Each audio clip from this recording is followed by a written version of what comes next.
But we know, as developers ourselves, the journey never ends. There's always maintenance that needs to occur on that software, no matter how well it's written. This is DevOps Paradox, episode number 285. Navigating the Challenges of Legacy Software in Modern Enterprises. Welcome to DevOps Paradox. This is a podcast about random stuff in which we, Darren and Victor, pretend we know what we're talking about. Most of the time, we mask our ignorance by putting the word DevOps everywhere we can and mix it with random buzzwords like Kubernetes, serverless, CI/CD, team productivity, islands of happiness, and other fancy expressions that make us sound like we know what we're doing. Occasionally, we invite guests who do know something, but we do not do that often since they might make us look incompetent. The truth is out there, and there is no way we are going to find it. P.S. It's Darren reading this text and feeling embarrassed that Victor made me do it. Here are your hosts, Darren Pope and Victor Farson. Victor, how long has it been since you've worked with a really old piece of enterprise legacy software? Directly, it's been a long time. Now, companies I work with, one way or another, they always have some legacy, but I'm fortunately not in it. One of the things I heard in the past is sometimes when you try to bolt new tech onto old tech, it can become challenging, let's say. Maybe not even new tech to old tech, but even mid-tech to old tech. On today's show, we have Neil Millard on. Neil, how you doing? Hi, I'm good. Thanks for having me. So we have Neil on. We were talking about what we're going to talk about, and he said that he has a client that's trying to sort of do that latter. Take a mid-term old piece of software and trying to bolt it onto and use it with an old piece of software. Does that story seem about right? Yeah, that sounds about right. They're trying to get these two pieces of software to work together, and they were both written in very different eras, and there's not much crossover to work with. Trying to get one to talk to the other can do, but it just feels very clunky and like pushing a boulder uphill. I was always fascinated with those situations, and my interpretation of those situations, not necessarily in this specific case, right, is we have something that we abandoned, hence it's old. Otherwise, if we didn't abandon, we would continue working with it over time and kind of improving it and stuff like that. So it's abandoned, like abandoned house, right? Then many years later, we say, we don't want this to be abandoned, right? We want to connect it with something and things like that, right? To me, that's always fascinating, kind of like, I always have a bunch of questions like, why did you abandon it in the first place? I thought that it's a house that nobody lives in, but actually you do live in it. But you chose not to fix the pipes, right? To fix the electricity and all those things, kind of to remove the holes from the roof. But you actually do live there, right? And you do want to do something with it. Yet you choose not to neglect it in a way, right? I think that's possible, especially for me. I know that I have in the past, from a tech perspective, is like, look, this thing has been in here for years, and we just can't rip it out because it's the moneymaker, or it's a key part to our money making. So we'll just try to keep on, I guess, turning it into Frankenstein's monster. But eventually, that's a sad story, right, Neil? Yeah, absolutely. You can keep bolting things onto the old legacy stuff, but eventually, I guess we're almost talking about technical debt here, aren't we? Where you've got a piece of code that does something perfectly well, but due to new guys, gals, staff turnover, all those things, it just gets seen as a black box almost. And no one wants to touch it. And it's fine. You just leave it there or keep doing its thing. But eventually something will happen, which means you have to open that box. You have to look inside. You have to understand how it actually works in order for it to ultimately be replaced with something that will be a suitable replacement, more up to date, be able to keep up with those security fixes and make sure that it all works in unison with the rest of the systems. Because whilst it is that little black box, it's just a big unknown, big risk to the business. Like you mentioned just now, if it's something that's a moneymaker and it suddenly stops, that's a really, really big commercial risk. But do we really care about commercial risk? Maybe in this room we don't care so much, but then as a contractor, I like my invoices to be paid. So I feel that keeping the business healthy, the golden goose and all that sort of story, it's kind of important, but it can be a hard sell. Certainly if the business needs to invest a lot of money to fix this thing that's not broken yet, but could break, that really is a tricky sell to the business. I think that's where the potential problem lies, is that I feel that it's actually much more expensive to fix something after 5 years or 10 years of not touching it than actually keeping it up to date. Like you mentioned security risks, right? Any library that is not updated in a month or less is a security risk, right? Because new vulnerabilities are found, right? And I assume that when we have a black box, that we're talking about libraries and whatever is in it that hasn't been probably changed for years. Either that company or entity is unaware of how security works, or they're kind of ignoring security until something happens, right? Yeah. Usually, if it's quiet, nobody notices it. Like most things that get your attention, they have to be loud or flashy, and then you'll notice that they're there. Indeed, in the terms of security, then yeah, if something's quiet and nothing's been touched for ages, I mean, how many bugs have we heard about this year or in the last 12 months where the actual vulnerability's been there for 10, 15, even 20 years, and it's only just been found? Yeah, and then you're in a situation that you probably cannot even update that library with a fix for that vulnerability because you're 10 years behind. There is no way it's going to be backwards compatible. There is no way that update will not break something, right? Yeah, I mean, I've had projects where I've not built it for maybe 2 months, and all of a sudden all the dependencies out of date and that thing just won't build. And so, yeah, if you're talking years rather than weeks, then you are in a situation where to fix that one thing, you pretty much have to rebuild the whole house, to use your analogy.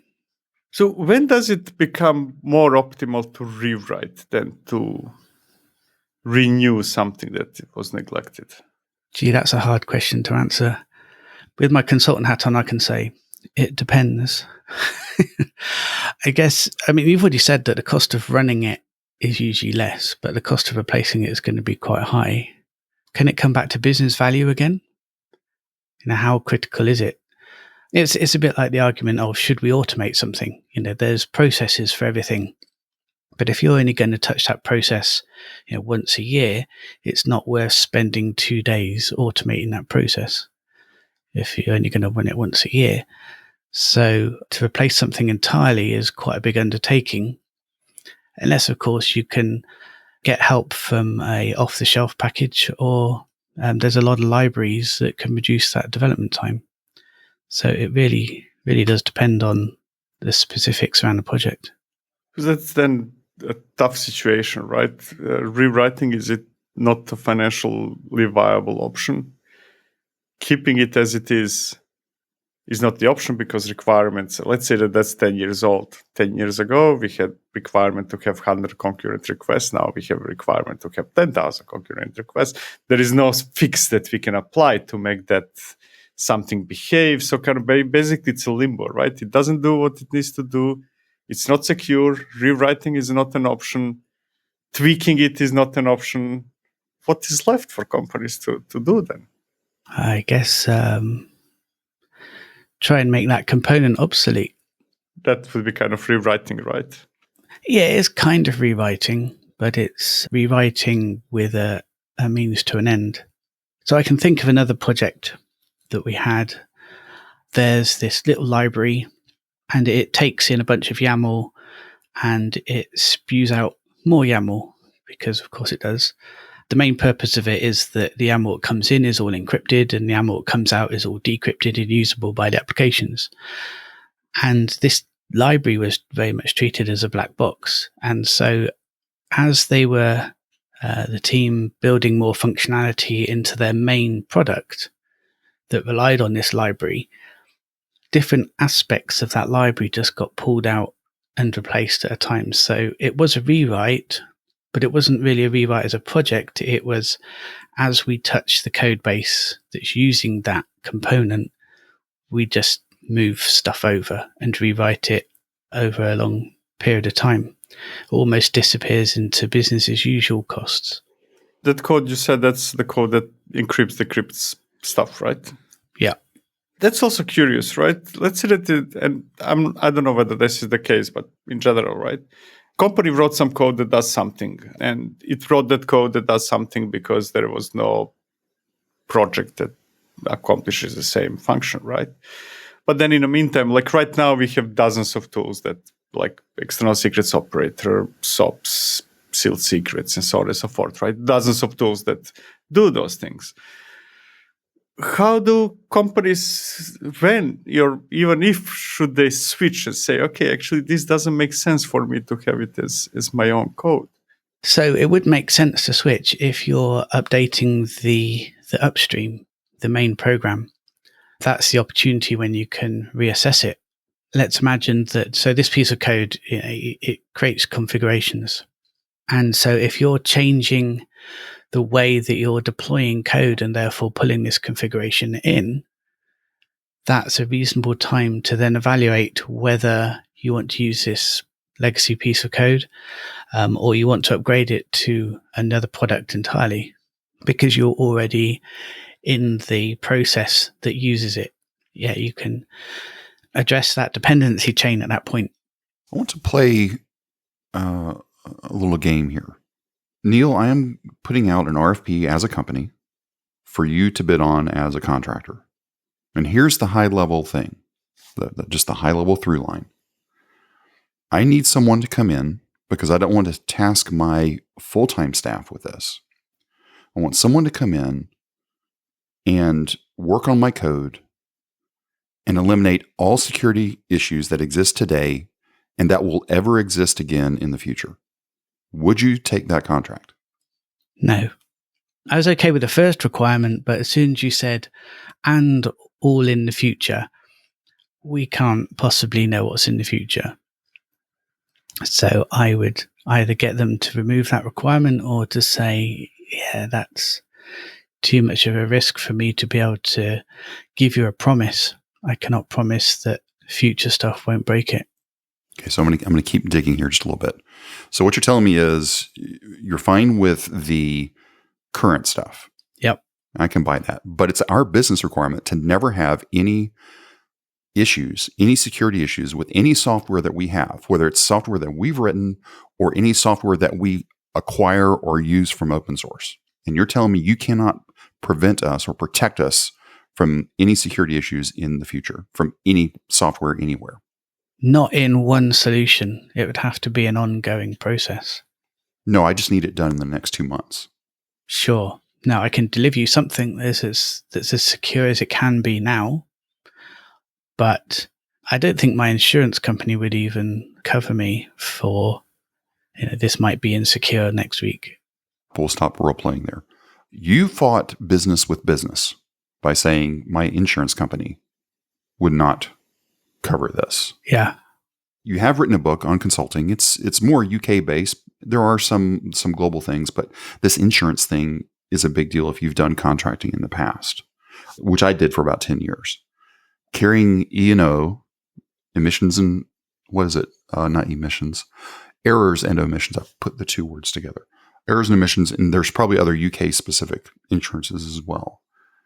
This is a big deal. If you're just going to start doing some contract work, if you're working with a business and not just your friend, you might run into some problems later on. Yeah, for sure. Because stuff can go wrong. Stuff always goes wrong. It's just a matter of time. I guess it happens anyway, but if a business suffers a loss as a result of something you've done, they want to be able to point the finger strongly at you and recover those losses. And that's on top of putting whatever has gone wrong and putting it right. We won't go down much more of that rabbit trail there, but when you were talking about security stuff earlier, I had to play out the other issues now and any in the future? Because I've seen requests recently, just looking through forums, for people asking for that. It's like, hey, we've had too many security issues in our company. We need to make sure that our software will never have a security issue ever again in the future. And I looked at it and rolled my eyes and then just sadly laughed. Yeah, the only way you can avoid not having those issues is by not having the software. Yeah, but hey, we have to have software, right? Yeah, that's not really a good answer. No, but it's the correct answer, unfortunately. I want to go back to one of the things you said earlier, staff turnover. Yeah. You come in as a contractor a lot, and I'm saying contractor and not consultant. I'm saying that specifically because there's a big difference. Yeah. How do you classify the difference between contractor and consultant? And then we'll come back to turnover in a minute. So a consultant can be a permanent member of staff that works for a company. That company could acquire the use of a consultant by engaging with a third-party consultancy, or they could do the same thing with similar to my business, a consultant that acts as their own business. A consultant is the service that's being provided, whereas contractor is the way by which it's provided. The other way I've used it in the past is body shop. Yeah. Just back up the bus, dump a bunch of bodies off the bus, do the work. They can stay there for, if you're in the US, 18 months, and then they have to leave because of Microsoft. Thank you, Microsoft.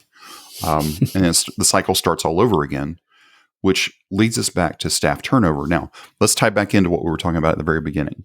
You're currently working on a project to where we're integrating a midterm technology with an old-term technology. In fact, I'm gonna make it a little bit harder here, or a little more clarifying here. Git is the midterm technology. And the old-term technology I'm not going to name, but let's just say it's an enterprise piece of analytics software. That way that stays very broad, because there's many of those. What you were saying offline was there's some issues between making those two work nicely. Now, with that older piece of analytics software being there for probably decades, I imagine there has been quite a bit of staff turnover. And I'm assuming that this place that you're contracting at is a large enterprise, correct? Correct. So what's the chances of, now, unless there's certain places to where staff turnover is smaller, just because benefits are great, but hey, who knows? What has the staff turnover been like on something that's in this specific project, do you think?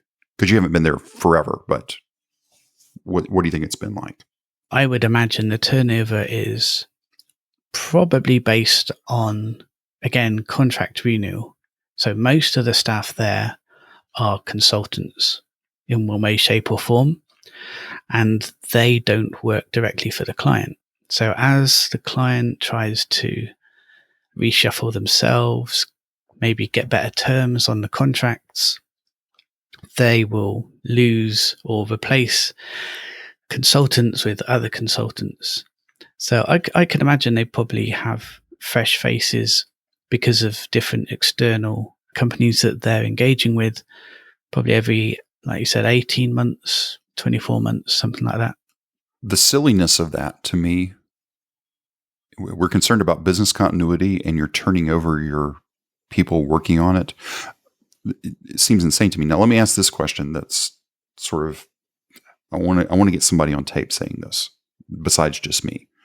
In this area that you're working in this project, how many full-time employees are in that project and how many contract? And you do a percentage. What do you think that percentage is, breakdown of full-time employees versus contractors? On this project, I don't know exactly because it's difficult to see where everyone is engaging from. But if I had to guess, I would say maybe 20% full-time are working directly for the customer, as in they are staff. And 80% are external to that company.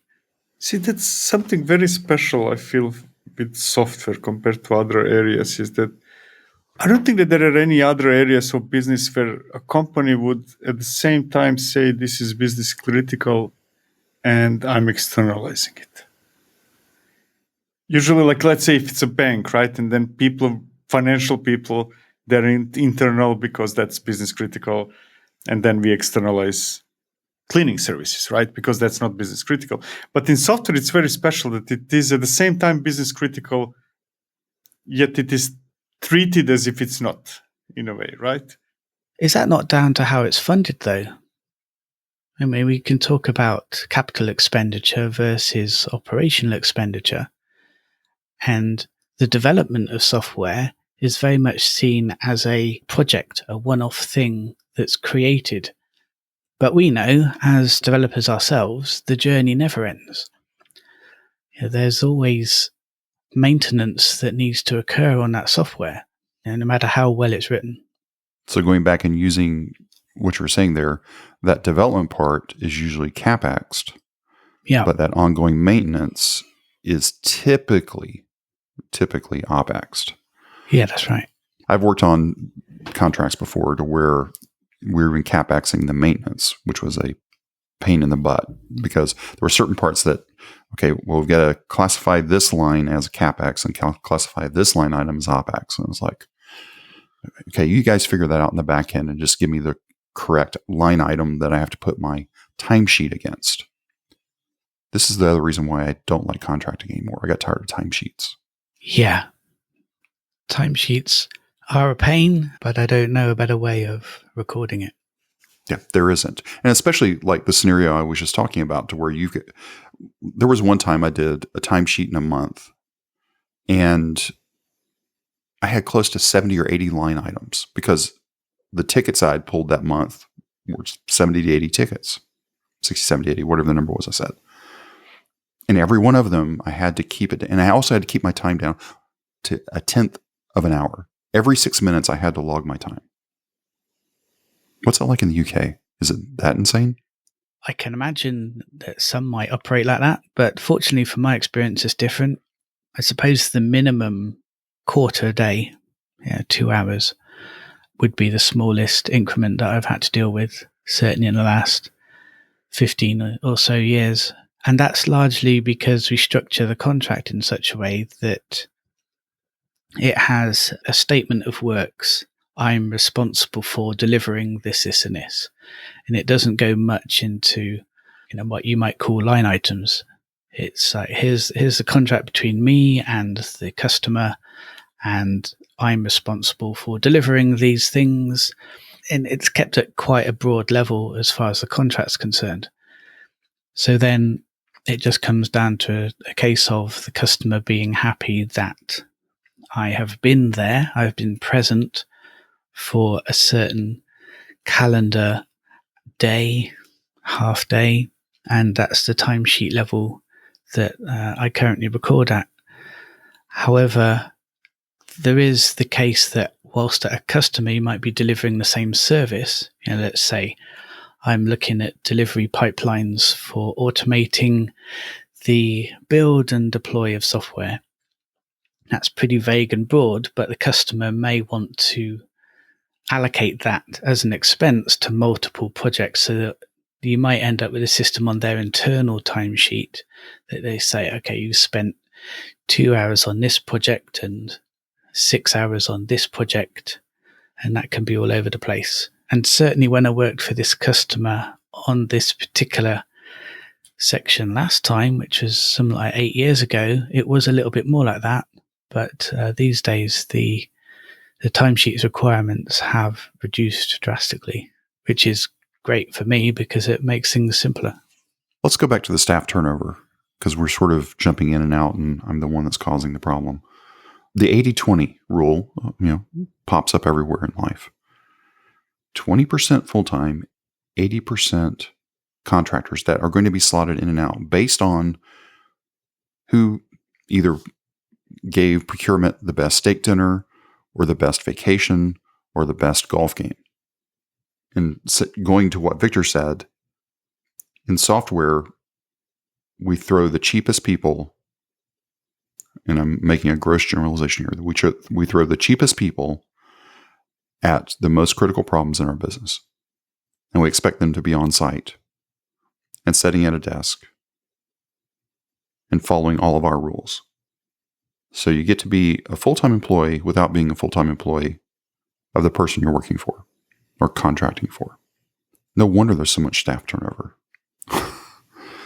Because forgetting the legal part of it, it's like, boy, that just seems like a miserable thing. Like when I was contracting, I was a one-man shop.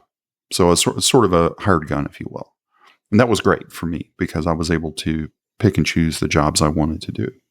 I was very fortunate with the number of clients I had, even though we had these weird down to every 6 minutes thing. But okay, I got over that.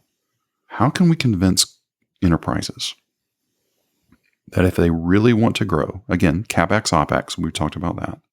If they really want to grow, maybe they need to bring and flip it the other direction. Maybe it should be 80-20 FTE versus contractor. I think they have to treat software completely differently. So we are talking about the CapEx and the OpEx. As long as they see software development as a short-term thing, they're not going to have that long-term thinking where a lot of businesses want full-time employees for because they see them as being around for a long time. I think the disjoint here is where we know that software deployment takes a long time.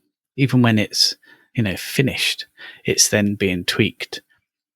In one of the older projects I was on, I think all in all, it lasted about 9 years before they then decided it was, if you like, stable.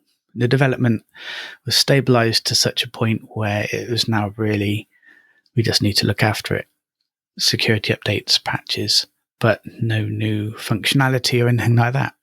Even then, they were just going from 2-year cycles to 2-year cycles with no real long-term view on it. So why would they hire a full-time person if they don't have a long-term view on it? But I'm assuming those people were the ones actually doing the BRDs, business requirement documents, right? I mean, somebody had to have had a long-term picture of this. Usually, those changes happen when competition emerges. We see that in car industry right now. Volkswagen is forced to change drastically how they operate because of BYD or whatever it's called, the Chinese company, car maker, and Tesla and others, right? Usually there is a big difference between, hey, I'm what I'm saying and what I'm doing, and what I'm doing because I'm forced to do it differently in a way, right? Similar thing happened, for example, in banking industry in some parts of the world after few banks said, hey, this matters. We're taking it seriously, right? In a very different way. It still raises the question of how seriously does the business think that core functionality of the software is to their business core? Yeah, more going into direction. One thing is what we were thinking until today, but now we're going out of business because those new companies are coming out of the blue and it's completely destroying our business, right? Which happens once in a decade in one industry, right? Now we're experiencing that with car industry. Before that, we were experiencing with others. Maybe that's what's needed, right? To have some real disruption of a whole industry for companies to realize that they maybe should do something different or go bankrupt. Yeah, maybe. Because a lot of startups, if I can generalize, tend to be software companies. And their core product is the software, which is, in old school terms, a process that a computer does, rather than people doing it. So in the UK, the disruptor banks, okay, they're in the banking sector, but they are software startups. And I think that's the point you're making. Exactly. Kind of, when you reach the point where you cannot buy the startups anymore, you cannot buy them off. You cannot buy competition anymore. Competition grew too big to be bought. But the question is then, if that's the moment when you start reacting, is it too late? Maybe, because by the time you've noticed something, it's big enough to notice. And so they've already got that momentum. As we can see, larger organizations do take a long time. But like a large ship, they take a good turning circle to change direction. And so the smaller startups are going to be more nimble and can outpace them, even if the larger company is trying to change. So let's see if we can take the story back to where we started. We've talked about all the human issues around this. Let's see if we can land it with the technical issues. We've got a midterm technology that I'm saying is Git, which it is. We've got super old software from an analytics standpoint. We're trying to make these two talk nicely together. Now, as the business owner, I would say, hey, contractor, because this is important to me. It's really business critical, but I don't have anybody on staff that knows Git because we're that far behind.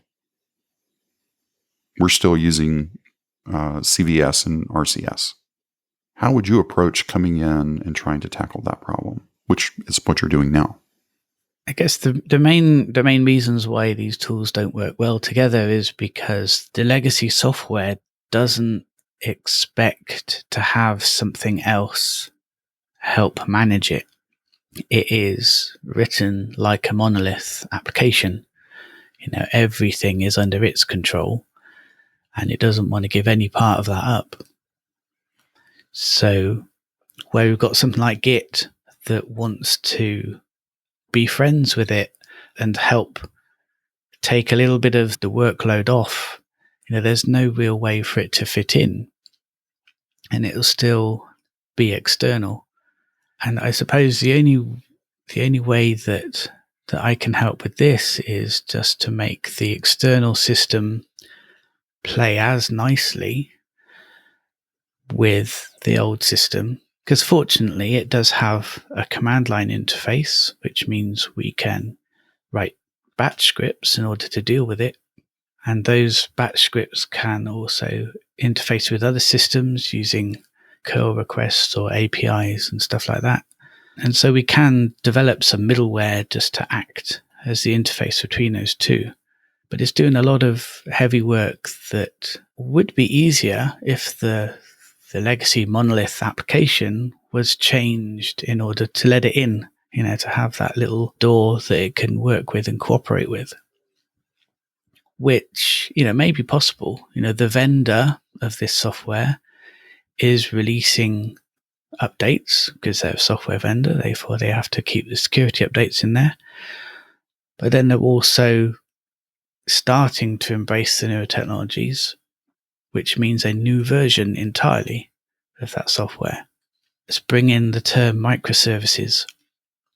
They've caught that microservices bug, and as a monolith type of software, they've learned, or rather they've been told, that microservices make everything much better, which is true in some respects, but I don't think it's like any ideas, it can be abused. And so they'll replace that legacy software with something a little bit newer, maybe with a microservices architecture, and that will then make that integration easier because those microservices need to be able to talk amongst themselves, which gives external software like Git and like APIs more interface points in order to work with it. I'm being silent as much as I can on the microservices thing. I think it's funny sort of how you stated it's like enterprise vendor looking at the new things like Git and microservices. Yeah. That were 10 years plus old. The other thing that I thought was interesting too is you're talking about the 9 years. We now consider something stable after 9 years. And I'm thinking, okay, Kubernetes just celebrated its 10th birthday. It's just now stable. So that's in alignment, but boy, it's still moving forward at pretty great pace. I wonder if that 10-year mark is actually an important number to look at. It feels like it. The fact that you've drawn those conclusions just from the 3 examples we've spoken about, it certainly feels like that could be a thing. But what does it mean? Does it mean it's going to be replaced by something new and shinier? Or does it mean that product, once it hits a 10-year mark, slowly dies a death until it is eventually replaced? I think that's one of the big problems that companies are, or mistakes they're making, right? Yeah, of course, Kubernetes will be replaced with somebody else. I'm using it as an example. Of course it will. Everything eventually gets replaced, right? But then if you think in terms like, hey, will this be replaced with something else? Then you never do anything in a way, right? Because, hey, it will. Of course it will. Everything does. Which is why we come back to our original question that software development is a capex, because eventually it will be replaced by some other software. I mean, that probably applies, maybe timeframes are different. That applies to everything, right? We're not driving the cars that we were driving 50 years ago. Buildings are constructed in a different way than today than 50 years ago, and so on and so forth, right? But that's generally not a problem when you have a decently paced adoption, right? So whomever adopted Kubernetes 5 years ago is still having nobody knows how much ahead of it, right? So before it gets replaced. Now, if there is a company, and I hope that there isn't a company anymore who is still thinking whether this is a thing or not, Kubernetes, then yes, of course, by the time they finish thinking, it will be replaced. But that's not the fault of Kubernetes or any other technology. That's the fault of companies kind of moving just too slow, right? If 10 years is not enough for a company to adopt something, then nothing is in a way, right? Yeah, because the other figure that pops up a lot in business is the 20-year mark, whereby, okay, we're saying software takes 10 years to become stable, but then it seems that 20 years is how long it takes for a startup to become stable. Yeah, companies like Facebook or Amazon were trading for 15 to 20 years before they then became what you might call globally recognized. And presumably they've got software products on the inside, internal development, that are younger than that. So there must be some sort of relationship between the two, or is that just a marketing thing that gives rise to that 20 years? I'm not sure about the 20 years, right? Because Facebook, you took its example, right, is, if anything, accelerating, not slowing down. Companies like Facebook, they probably did within first year more than a traditional company does in 10 years. What a traditional company 20-year mark might be, that's probably closer to a year mark in more agile companies. When I say agile, I mean in a literal meaning of the word, right? Take a look at, for example, software in cars, right? Volkswagen has been building software since 80s. So we're not even talking about 10 or 20 years mark. We're talking about 40, 50 years. And it's still not even close to what Tesla or Rivian did in a couple of years. Oh, see, that's where I think you're wrong. Well, wrong may be too strong. Rivian and Tesla wasn't a couple of years. Yeah, it appears to have been a couple of years. True. But they're probably, I don't have their birth dates, but they're probably in the 15 to 20 year range as well. True, but if you look at let's say first, compared to a Volkswagen, yes, that's not only that, that but I'm not necessarily saying Tesla or Tesla today, right? I'm talking about, take a look at what they did first 5 years. I'll buy that. But anyway, yes. The other thing we're talking 10 and 20, let's stick with 20 for a second. Let's say you went to work for a company when you were 30. Now it's been 20 and now you're 50. Just that basic math of those 20 years. When we say 20 years in software, it's like, oh, okay, 20 years in software. But when you put it on your human body and saying, I started with this when I was 30 and now I'm 50 and I'm still doing the same thing, that becomes very demoralizing sometimes, I would guess. Unless maybe you're working at Tesla or you're working in what feels like something always new and hot and ever-changing versus probably financial services or insurance to where it just never really changes. Yeah, I'm not argue it doesn't change. Even if you've been doing software for 20 years, you've not been doing the same software for 20 years. you've been doing different software for 20 years. You would hope. Yeah. Well, 20 years ago, we didn't have Golang. And it was a wonderful world without it. In fact, Python, I think, is only about 25 years old. Or am I way off there? Because I'm getting old myself, and therefore things seem more recent than they really are. Well, that's what I'm saying is we mentioned, this thing's 20 years old. But then I'm thinking, okay, well, I started working with it 20 years ago. It's like, oh, back when my left knee didn't hurt. Yeah, that's when I started working with it. So we've gone all over the place here today. We've talked about trying to fit a square peg into a round hole where the square peg is actually bigger than the round hole. Hint, hint, there's always a way to solve that problem. Just make the square smaller than the hole. It'll go right through. We talked about contracting versus consulting. Neil, is there anything else that we should think about? It's like, let me ask you this point. If somebody was thinking, you know what, I'm fed up with this whole full-time employment thing. I see these contractors, going back to the 80-20 rule, I see all these contractors coming in. They come in at 9 o'clock. They leave at 5 o'clock. I show up at 6 a.m. I don't go home until 9 p.m. They're getting paid for every hour they're here. I am salaried. I don't get any extra time, and I'm expected to be here on the weekends for free. What would you tell full-time people thinking about going contracting? Is it really that great? Well, I mean, that's a very visceral picture you painted, and exactly one of the reasons why a lot of people make that leap. I agree. From that perspective, it is that great. It's not without its challenges. As a contractor in the UK or elsewhere, we spoke about insurance. You need to make sure that something you've done last year isn't going to bite you this year. There are reporting and compliance issues that you have to deal with because you are a business. And so part of running any business means you have to have some level of reporting, be it around compliance of insurances being in place. If somebody trips up and falls in your presence, then perhaps that's your fault, as well as the insurances for the work you've done. And then there's the money side of things. There's the compliance with the tax authorities to make sure that you're paying the correct level of tax and reporting what your income is and what your expenditures are so that you can work out what that correct level of tax is. And then touching on cash flow, there's the making sure you get paid.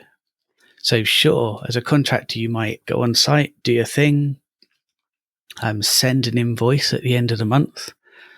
And then sometimes the good customers, they'll pay that invoice at the end of the month.